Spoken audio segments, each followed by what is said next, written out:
Hello friends, मैं नितिन आपका स्वागत करता हूं अपने चैनल मीनिंग ऑफ लाइफ में। और आज मैं आपके लिए लेकर आया हूं एक मोटिवेशनल स्टोरी, और इस स्टोरी का नाम है कि कठिन परिस्थितियों में जीतना सीखें। हमारे पास कितनी भी परेशानियां आ जाएं, कितनी भी कठिन परिस्थितियां आ जाएं, लेकिन हमें हर परिस्थिति में जीतना है। तो आज हम सुनते हैं इस स्टोरी को। तो दोस्तों, स्टार्ट करते हैं। पुराने समय की बात है कि एक व्यापारी ने एक साहूकार से, एक बड़े साहूकार से कुछ उधार पैसे लिए ब्याज पर, लेकिन उसका व्यापार फेल हो गया।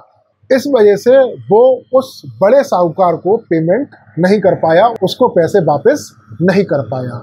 अब साहूकार उससे पैसे मांगने लगा, लेकिन अब उसके पास तो है नहीं, तो वो कैसे दे। लेकिन उस व्यापारी की एक बहुत सुंदर लड़की थी, और जो साहूकार था वो बहुत कुटिल था, बहुत चालाक और चतुर था। तो उसने उस व्यापारी के सामने एक शर्त रख दी कि अगर आप अपनी लड़की का विवाह मुझसे करा देंगे तो मैं आपका कर्जा माफ़ कर दूंगा। अब व्यापारी बड़ा सोच में पड़ गया। अब बेचारा मरता क्या ना करता।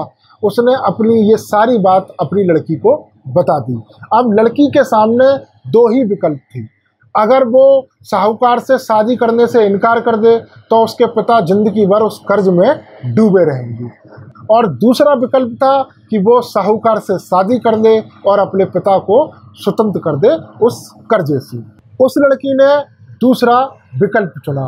वो लड़की साहूकार से शादी करने के लिए तैयार हो गई, लेकिन उसने साहूकार के सामने एक शर्त रखी।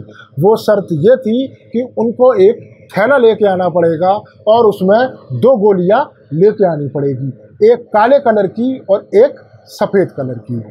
और उस लड़की ने कहा कि मैं आंखें बंद करके एक गोली निकालूंगी। अगर मैंने काली गोली निकाली तो मैं आपसे विवाह कर लूँगी और मेरे पिता का कर्ज माफ़ हो जाएगा। अगर मैंने सफ़ेद गोली निकाली तो मैं आपसे शादी नहीं करूँगी और मेरे पिता का कर्ज माफ़ कर दिया जाएगा।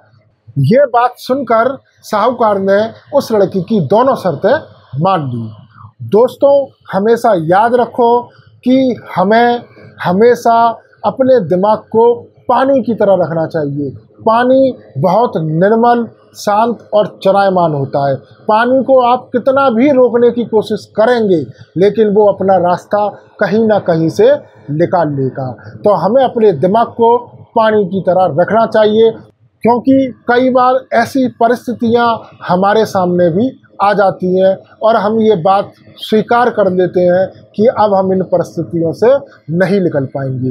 लेकिन दोस्तों, हमें हार नहीं माननी चाहिए। समझ रहे हो आप?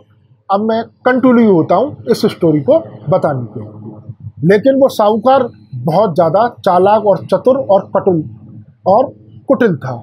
उसने क्या किया, उसने दोनों की दोनों गोलियां ब्लैक ही डाल दी, काली गोलियां ही डाल दी। लेकिन ये सब कुछ होते हुए उस लड़की ने देख लिया। अब वो लड़की परेशान हो गई, लेकिन वो इस परेशानी में भी नहीं घबराई। उसने अपनी आंखें बंद करी और एक गोली निकाली, और जैसे ही उसने गोली निकाली, उसने पलक झपकते ही उस गोली को नीचे गिरा दिया, और वो गोली कहाँ चली गई? नाली में चली गई। उस लड़की ने कहा कि मुझे माफ़ करें, ये गोली मुझसे छिड़क गई, लेकिन कोई बात घबराने की नहीं है, अभी दूसरी गोली है। अगर गोली काली निकलेगी तो ये मान लिया जाएगा कि पहले जो मैंने गोली निकाली थी वो सफ़ेद है। अगर गोली सफ़ेद निकलती है तो ये मान लिया जाएगा कि पहली गोली ब्लैक है। अब साहूकार बहुत चक्का रह गया।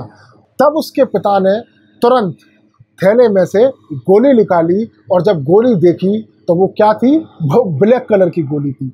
और व्यापारी बहुत खुश हुआ कि बेटा, तू शादी करने से भी बच गई और मेरा कर्ज भी निपट गया। अब बेचारा साहूकार कुछ नहीं बोल पाया, अगर वो बोले तो वो फंस जाए। तो समझा दोस्तों, हमें इस कहानी से क्या सीख मिलती है कि कितनी भी कठिन परिस्थितियां हों, लेकिन हमें अपना बुद्धि विवेक कभी नहीं खोना चाहिए। ऐसी कोई समस्या नहीं है जिसका समाधान नहीं हो। बस हमें ढूंढना है, हमें पेशेंस बनाए रखना है, और हमें उस समस्या का हल ढूंढना है। तो दोस्तों, आज मैं आपको समझा पाया कि कितनी भी कठिन परिस्थितियाँ हो, हमेशा उसका डट के सामना करो और हमेशा उस समस्या से जीतो। तो दोस्तों, अगर आपको मेरी ये वीडियो अच्छी लगी है तो इसे लाइक करें, शेयर करें और सब्सक्राइब करें। जय हिंद।